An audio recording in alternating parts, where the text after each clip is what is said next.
Assalamualaikum warahmatullahi wabarakatuh. Ikhwani fil aqidah, alhamdulillahirabbil alamin. Salatu wassalamu ala asrofil anbiya'i wal mursalin wa ala alihi wa ashabihi ajma'in. Rabbi shrah li sadri wa yassir li amri wahlul 'uqdatam min lisani yafqahu qawli, amma ba'du. Ayyuhal mustami'un al-kiram, pada pagi hari yang penuh dengan barokah ini, setelah kita melaksanakan sholat subuh, maka pada pagi hari ini kita akan belajar bersama, mengaji bersama tentang nasihat-nasihat dalam kehidupan ini. Karena sekali lagi saya sampaikan bahwa kita ini sebagai manusia yang rentan terhadap kelalaian dan kelupaan. Oleh karena itu sudah selayaknya bagi kita semua untuk saling ingat mengingatkan, agar jangan sampai kita ini larut dalam suatu kelalaian-kelalaian sehingga lupa dengan kewajiban kita, sehingga lupa dengan hal-hal yang memang itu diperlukan untuk menghadapi kehidupan ini dalam rangka kita mempersiapkan di hari-hari yang akan datang, terutama dalam menghadapi yaumil qiyamah. Ayyuhal mustami'un al-kiram, pada kesempatan yang berbahagia ini, mari sama-sama kita belajar tentang beberapa hadis Rasulullah SAW yang berkaitan dengan nasihat-nasihat dalam kehidupan. Bismillahirrahmanirrahim. Mari sama-sama kita belajar. Ruya anin Nabi SAW. Nabi SAW meriwayatkan bahwa dia bersabda, khoslatani la syai'a afdalu minhuma al-imanu billah wan naf'u lil muslimin. Ada dua perkara yang sangat afdol bagi seseorang, yaitu al-iman billah, iman kepada Allah Subhanahu wa ta'ala. Ini harga mati, iman kepada Allah ini. Tidak boleh kita mensekutukannya dalam kehidupan ini. Al-imanu billah, harga mati. Lalu yang kedua, wan naf'u lil muslimin, memberikan manfaat bagi orang-orang muslimin yang lainnya.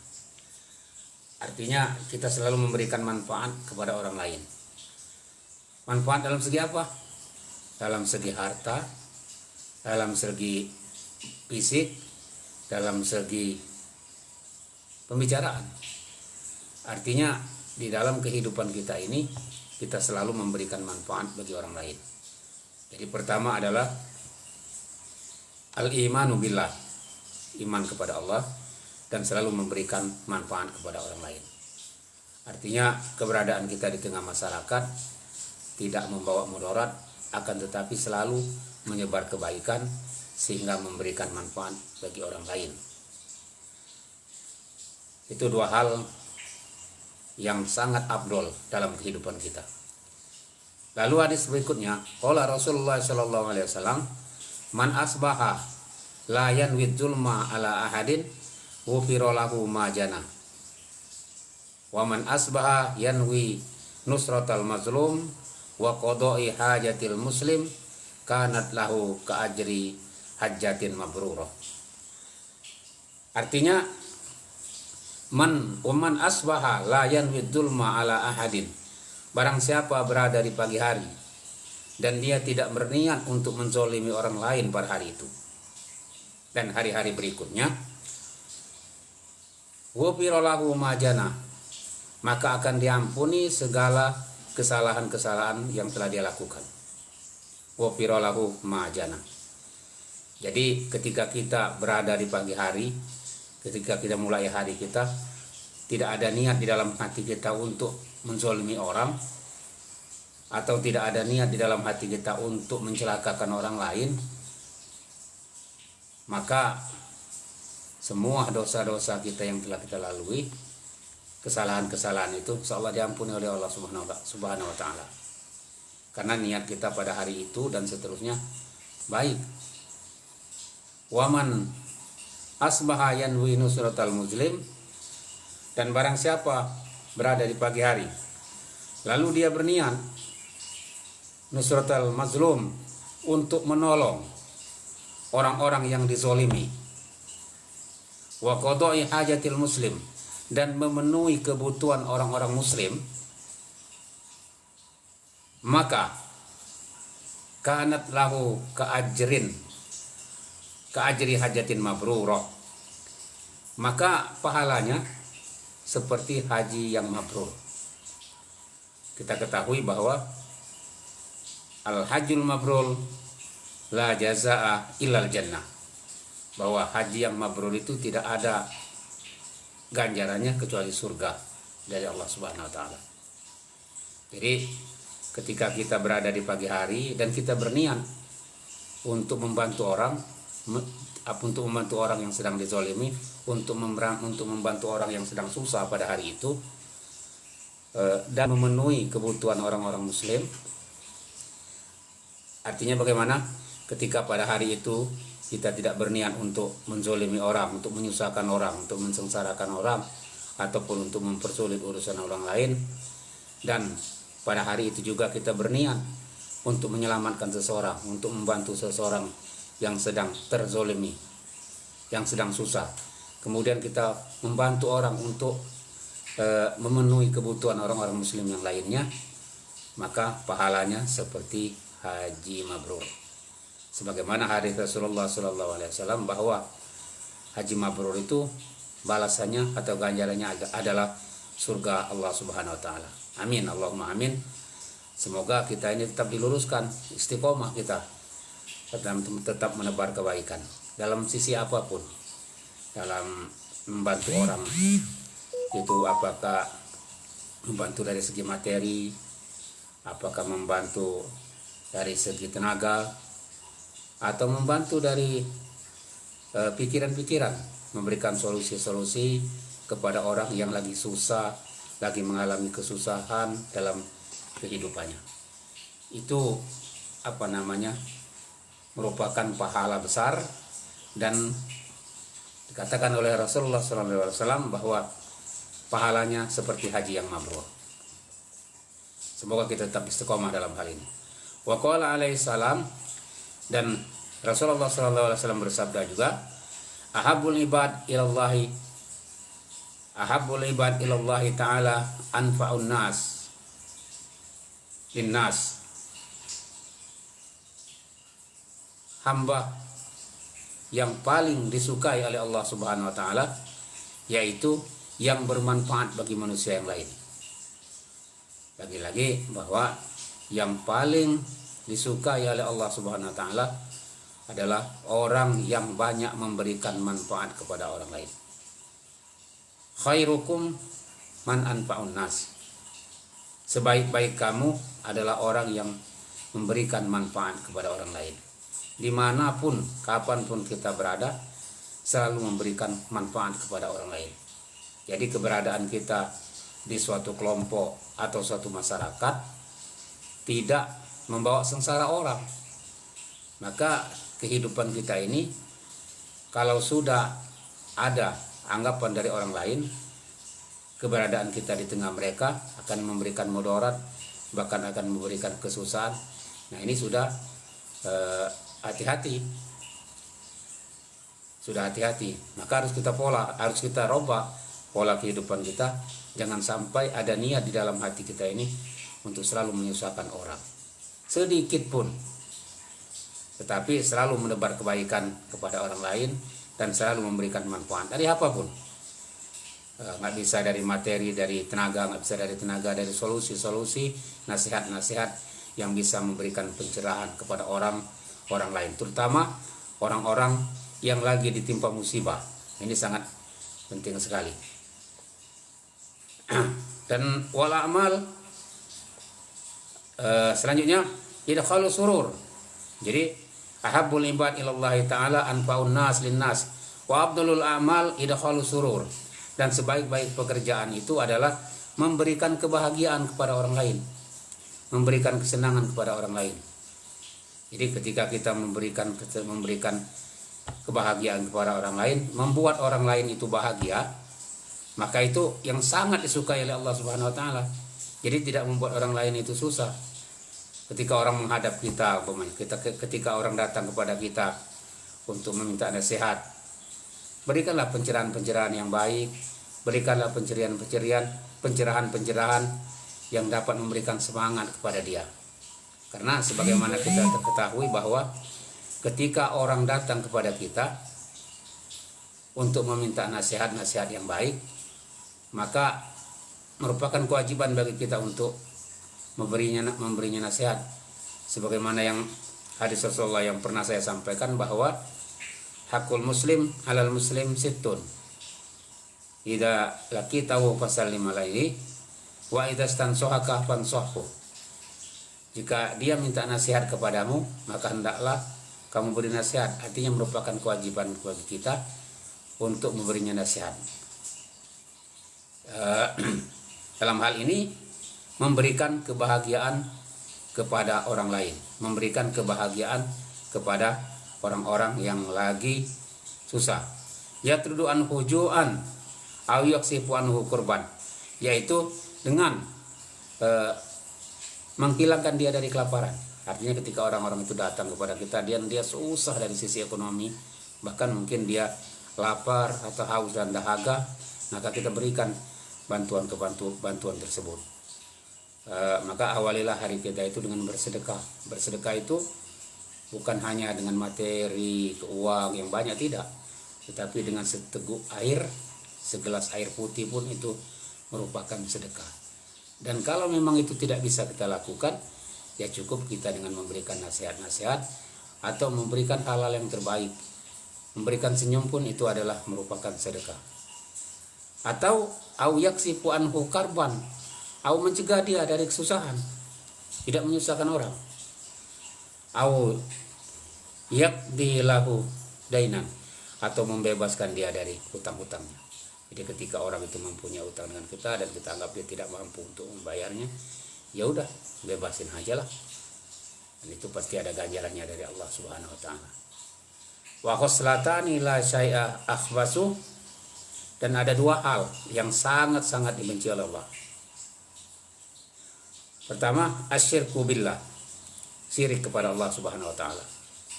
Kalau yang pertama tadi saya sampaikan bahwa al-imanu adalah pekerjaan yang paling disukai oleh Allah Subhanahu wa taala, dan lawannya adalah asyirku, pekerjaan yang paling dibenci oleh Allah. Allah tidak suka disekutukan dalam bentuk apapun. Wala yusyrik billah, inna syirka la zulmun azim. Jangan kamu mensekutukan Allah, sesungguhnya syirik, menyekutukan Allah itu dosa yang sangat-sangat besar. Dosa yang paling besar itu adalah mensekutukan Allah, menganggap bahwa ada kekuatan lain selain daripada kekuatan Allah, atau menyembah selain daripada Allah. Nah, kita bisa menafsirkan ini sendiri, apa yang maksud dengan syirik ini. Artinya ketika kita mengakui bahwa ada kekuatan selain kekuatan yang dimiliki oleh Allah Subhanahu wa taala, nah itu sudah termasuk syirik kepada Allah Subhanahu wa taala. Semoga kita terhindar dari ini. Jangan sampai kita terjerumus kepada hal-hal yang mengarahkan kita kepada kesyirikan. Karena ini dosa yang besar dan tidak diampuni oleh Allah Subhanahu wa taala. Lalu yang kedua adalah wadurul bil muslim. Jadi pekerjaan yang sangat dibenci oleh Allah Subhanahu wa taala itu pertama adalah syirik, kedua ad-duru bil muslim, ad-duru bil muslimin, yaitu memberikan mudarat kepada orang-orang muslim yang lainnya. Jadi menyusahkan orang-orang muslim yang lainnya. Nah ini berbahaya kalau tadi pekerjaan yang paling disukai oleh Allah Subhanahu wa taala yaitu kita memberikan manfaat kepada orang lain, dan ini kebalikannya ketika kita memberikan mudarat kepada orang lain, menyusahkan orang lain terutama kepada orang-orang muslim, maka itu pekerjaan yang sangat-sangat dibenci oleh Allah Subhanahu wa taala. Nauzubillah, summa nauzubillah, jangan sampai kita terjerumus kepada hal-hal yang dibenci oleh Allah Subhanahu wa taala. Bagaimana? Apa contohnya menyusahkan orang-orang muslim yang lain itu? Menyusahkan dalam sisi fisik, menyakiti fisik, umpamanya kan. Au amwalihim, atau kita menyusahkan dalam sisi materi. Kita menzalimi dia dalam hal-hal materi. Kemudian ataupun kita mencuri uang dia, ataupun kita menipu dia, ataupun dan lain-lain sebagainya yang membuat orang itu susah karena kita dalam hal materi. Atau katakanlah kita menahan apa yang menjadi hak dia, kita tahan sehingga nggak kita berikan, kita salah gunakan dan lain sebagainya. Itu semua termasuk hal-hal yang memberikan mudarat kepada orang-orang lain, terutama orang-orang muslim. Fa inna jami'a awamirillahi ta'ala tarji'u ila khoslataini at-ta'zim lillah wasyafaqah li khalqihi ka qaulihi ta'ala aqimus shalah wa atuz zakah. Karena sesungguhnya semua perintah-perintah Allah itu kembali kepada dua hal, yaitu mengagungkan Allah Subhanahu wa taala dan memberikan keringanan kepada orang lain. Sebagaimana firman Allah Subhanahu wa taala, aqimus shalah wa atuz zakah. Wa qauluhu ushkur li wali walidayya. Sebagaimana firman Allah Subhanahu wa taala, dirikanlah salat dan keluarkan zakat. Salat hanya untuk mentakzimkan Allah, mengagungkan Allah Subhanahu wa taala, wa atu zakat. Zakat itu untuk meringankan beban orang-orang muslim yang lainnya. Jadi perintah Allah itu tujuannya ada dua macam. Pertama adalah untuk mengagungkan Allah, ta'zimullah. Yang kedua untuk memberikan keringanan dan kemudahan orang lain, yaitu zakat. Aqimus shalah wa atu zakat. Salat untuk ta'zim kepada Allah dan zakat untuk meringankan beban orang lain dalam hal materi. Dan dilanjutkan firman Allah Subhanahu wa taala, "Ushkurli wali walidayyak." Maka bersyukurlah kamu kepadaku, kata Allah, dan bersyukurlah kamu kepada kedua orang tuamu. Jadi ini satu kaitan yang nggak bisa dipisah. Ketika kita mensyukuri Allah, maka hendaklah kita mensyukuri orang tua kita. Jadi kalau kita mensyukuri Allah, lantas kita tidak mensyukuri kedua orang tua kita, maka ini nggak sempurna syukur kita kepada Allah. Sebaliknya, ketika kita mensyukuri kedua orang tua kita, tapi kita tidak bersyukur kepada Allah Subhanahu wa taala, maka syukur kita itu tidak sempurna. Jadi harus balance dan harus disertakan semua, disatukan. Ketika kita mensyukuri Allah, juga kita mensyukuri kedua orang tua kita. Ketika kita mendirikan sholat, maka kita harus mengeluarkan zakat. Suatu dua perkara yang tidak bisa dipisahkan, tidak bisa dipotong dan tidak bisa diambil satu-satu. Harus disamakan, harus dikerjakan semua. Ketika kita sholat, maka kita harus zakat. Ketika kita zakat, maka kita harus sholat. Nggak diterima zakat kita ketika kita tidak melakukan sholat. Kemudian ketika kita bersyukur kepada Allah Subhanahu wa taala, maka juga kita harus bersyukur kepada kedua orang tua kita. Ketika kita bersyukur kepada kedua orang tua kita, maka kita harus bersyukur juga kepada Allah Subhanahu wa taala. Ayyuhal mustami'un al-kiram, kita lanjutkan. Waruya, kita lanjutkan kepada al-maqalah as-saniyah, hadis berikutnya. Qala Nabi sallallahu alaihi wasallam, alaikum bimujalasatil ulama. Hendaklah kamu bergaul dengan para ulama. Ulama itu siapa? Ya, ulama itu orang-orang yang paham dengan ilmu-ilmu agama, kemudian dia mengamalkannya dengan istiqomah. Kemudian alaikum bimujalasatil ulama ayil al-amilin wastima'i kalamil hukama, dan mendengarkan pembicaraan orang-orang hukama, orang-orang yang bijak. Ai al-amilina bidzatillahi ta'ala. Siapa itu orang-orang yang hukama itu? Orang yang hukama itu adalah orang yang mengetahui zatnya Allah, yaitu orang yang paham tentang makrifat, paham tentang hakikat. Jadi pertama adalah ulama, kemudian yang kedua adalah hukama. Fi qaulihim wa af'alihim, dalam pekerjaannya dan dalam perkataannya.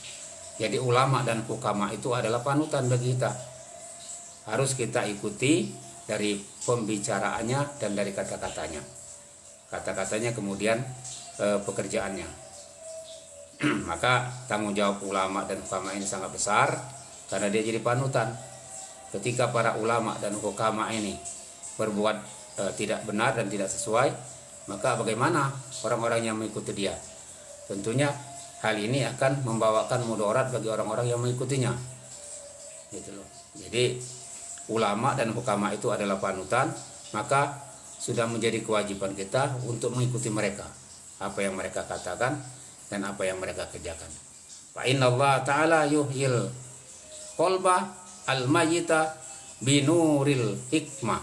Sesungguhnya Allah Subhanahu wa taala menghidupkan hati seseorang itu dengan sinarnya hikmah, dengan sinarnya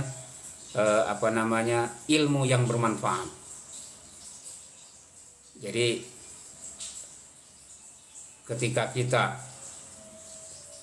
menerima ilmu dari seorang ulama atau hukama, maka itu akan menghidupkan hati kita yang selama ini mati. Bagaimana hati mati itu? Hati mati itu kita bermalas-malasan dalam beribadah, enggan untuk beribadah, kemudian selalu beranggapan negatif terhadap seseorang. Bahkan yang terakhir mungkin terlalu menganggap negatif atas keputusan-keputusan Allah. Nah, ini tanda hati kita ini sudah mati. Maka dengan pencerahan dari para ulama, dari para hukama, itu bisa menghidupkan hati kita kembali agar kita ini giat dalam beribadah kepada Allah Subhanahu wa taala, giat dalam bekerja di dunia ini untuk mencari ridho Allah Subhanahu wa taala.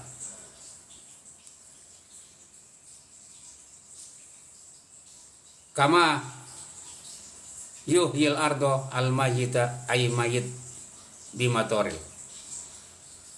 Sebagaimana Allah menghidupkan bumi yang mati dengan air. Jadi ketika musim kemarau, kita lihat di sana sini bumi itu seakan-akan mati. Kenapa? Karena tumbuh-tumbuhan tidak mau hidup. Binatang-binatang yang berada di perut bumi juga rentan akan kematian karena tidak ada air. Maka ketika Allah menghidupkan itu dengan diturunkannya hujan. Jadi begitu juga hati kita yang sudah mati, ketika disirami dengan ilmu-ilmu yang bermanfaat, dia bisa hidup lagi. Maka diibaratkan seperti bumi yang hampir mati karena panas, lalu disiram oleh Allah Subhanahu wa taala dengan air hujan, maka dia hidup kembali. Begitulah hati manusia. Wa fi riwayat Tabrani an Abi Hanifah, dan riwayatkan dari Tabrani dari Abi Hanifah, jalisul kubaro wasailul ulama wa khalitul hukama. Nah ini hendaklah kamu duduk bersama orang-orang pembesar-pembesar, katakanlah dengan orang-orang yang punya nama, katakanlah dengan pemimpin-pemimpin, duduk bersama mereka. Artinya pergauli mereka, jangan dijauhi. Jadi kita harus tetap mendukung pemimpin-pemimpin kita, para kubaro kita. Wasailul ulama, dan hendaknya kamu bertanya kepada para ulama tentang ilmu-ilmu ini, karena memang mereka ahlinya di situ. Kemudian wahafizul khalitul hukama, dan hendaklah kamu berbaur dengan para hukama itu. Jalisul kubaro wasailul ulama wa khalitul hukama.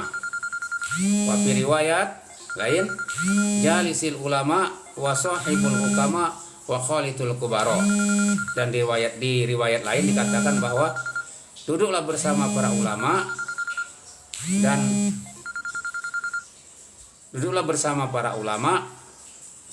dan temanilah para hukama dan bergaulah bersama orang-orang kubaro, para pemimpin pembesar.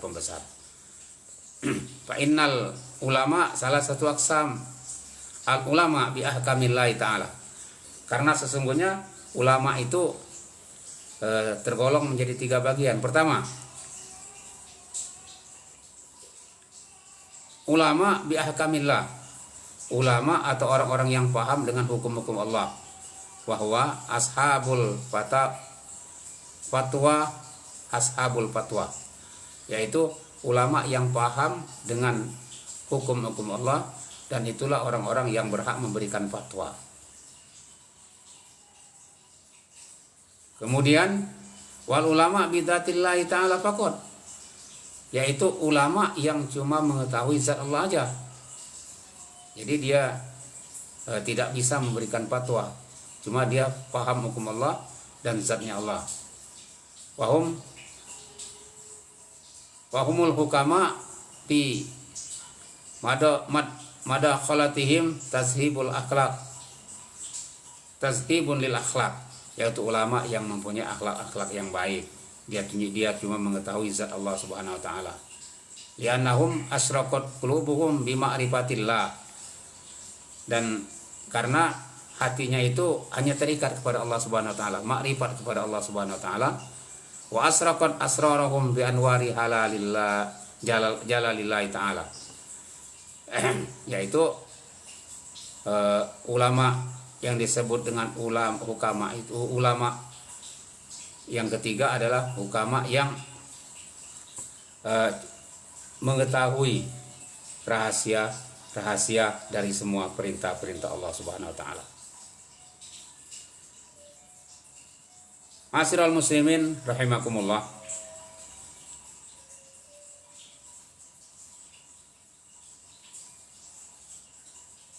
Kita lanjutkan kepada hadis yang berikutnya. Qala Nabi sallallahu alaihi wasallam, sayati zamanun ala ummati yafirruna minal ulama wal fuqaha fayabtalihimullahu bisalasati baliyatin awwalaha yarfa'ullahu al-baraka min kasbihim, wasani yusallitullahu ta'ala alaihim sultanan zaliman, wasalisa yakhrujuna minad dunya bighairi iman. Nah, ini Rasulullah SAW bersabda, sayati zamanun ala ummati, akan datang nanti suatu zaman kepada umatku, yafirruna minal ulama wal fuqaha, yang mana umatku akan menjauh daripada ulama dan fuqaha. Ulama dan fuqaha ahli fikih. Fayabtalihimullahu bisalasati baliyatin, maka Allah akan menimpakan kepada umatku tersebut 3 perkara. Jadi nanti suatu sabda Rasulullah SAW ini, akan datang nanti suatu zaman kepada umatku, mereka jauh daripada ulama dan mereka jauh daripada fuqaha. Maka Allah akan menimpakan kepada mereka 3 perkara. Pertama, yarfa'ullahu al-baraka min kasbihim, Allah akan mencabut barokah dari segala pekerjaannya. Jadi ketika kita menjauhi para ulama dan menjauhi para fuqaha, maka pekerjaan kita itu tidak barokah, akan dicabut barokahnya dari Allah Subhanahu wa taala. Apa itu pekerjaan yang barokah? Pekerjaan yang barokah itu pekerjaannya sedikit tapi manfaatnya luar biasa kita rasakan. Katakanlah kalau rezeki kita itu barokah sedikit tapi bisa memberikan manfaat bagi orang lain, bisa memberikan manfaat bagi keluarga. Semuanya. Bukan hanya rezeki, bukan hanya materi. Badan kita ini barokah, kesehatan kita ini barokah. Dengan kesehatan kita ini kita bisa belajar dengan baik, kita bisa mengaji dengan baik, kita bisa membantu orang lain dengan baik dengan tenaga kita karena kita sehat. Itulah barokah namanya. Artinya barokah itu bisa memberikan manfaat kepada yang lain dan kepada diri kita sendiri tentunya. Itu yang pertama, akan dicabut barokah dari segala pekerjaannya. Wasaniyatu yusallitullahu ta'ala alaihim sultanan zaliman. Maka yang kedua adalah Allah akan memberikan kepada mereka pemimpin yang zalim. Jadi ketika kita menjauh daripada ulama dan menjauh daripada fuqaha, pertama akan dicabut oleh Allah Subhanahu wa taala barokah dari segala pekerjaan kita. Lalu yang kedua, akan dikirim oleh Allah Subhanahu wa taala pemimpin yang zalim. Nauzubillah, kalau kita ini dipimpin oleh orang-orang yang zalim, maka akan mensengsarakan kita. Gitu kan. Kemudian wasalisatu yakhrujuna minad dunya bighairi iman. Dan yang ketiga ini yang berbahaya. Kita dimatikan oleh Allah Subhanahu wa taala dalam keadaan tidak beriman kepada Allah. Nah, ini yang sangat luar biasa, yang sangat mengerikan. Ketika kita jauh dari para ulama ini, maka kita akan dihukum oleh Allah dengan 3 perkara itu. Barokah, akan dicabut barokah dari segala pekerjaan kita. Kemudian yang kedua, akan dikirim oleh Allah Subhanahu wa taala pemimpin-pemimpin yang zalim. Dan yang ketiga adalah kita mati dalam keadaan tidak beriman. Nauzubillah, summa nauzubillah. Ayyuhal mustami'un al-kiram, saya pikir ini ada 2 hadis yang telah kita sampaikan sebagai nasihat bagi kita semuanya. Yang saya ulangi lagi, di hadis yang pertama adalah la syai'a afdalu min humal iman billahi ta'ala wan naf'u lil muslimin. Ada 2 hal yang sangat afdol di sisi Allah Subhanahu wa taala. Yang pertama adalah iman kepada Allah, dan yang kedua adalah memberikan manfaat kepada orang lain. Lalu hadis yang berikutnya, barang siapa yang berniat di pagi hari tidak menzolimi, barang siapa yang tidak berniat di pagi hari untuk menzolimi seseorang, maka akan diampuni oleh Allah Subhanahu wa taala kesalahannya yang telah lalu. Dan barang siapa berniat di pagi harinya dia untuk membantu orang-orang yang dizolimi, membantu orang-orang yang susah, dan membebaskan orang muslim dari kesusahannya, maka pahalanya seperti pahala haji mabrur. Habul ibad ilallahi ta'ala anfa'un nas linnas. Sebaik-baik manusia di sisi Allah Subhanahu wa taala adalah orang yang bermanfaat bagi orang lain. Dan sebaik-baik pekerjaan di sisi Allah Subhanahu wa taala idkhalus surur ala qalbil mu'min, yaitu sebaik-baik pekerjaan di sisi Allah adalah memberikan kebahagiaan kepada orang lain. Ma'asyiral muslimin rahimakumullah. Lalu kesimpulan hadis yang kedua adalah ketika kita jauh daripada ulama dan fuqaha, maka Allah akan mencabut 1, barokah dari segala pekerjaan kita. Kedua, Allah akan mengirim kepada kita pemimpin yang zalim. Dan yang ketiga, kita mati dalam keadaan tidak beriman. Semoga ini bermanfaat bagi kita semuanya. Insya Allah di hari-hari berikutnya kita lanjutkan pembahasan kepada hadis-hadis yang berikutnya. Semata-mata hanya kita untuk mengingatkan satu sama lain.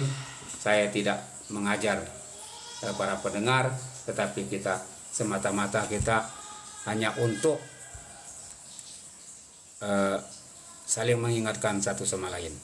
Semoga ini bermanfaat bagi kita semuanya.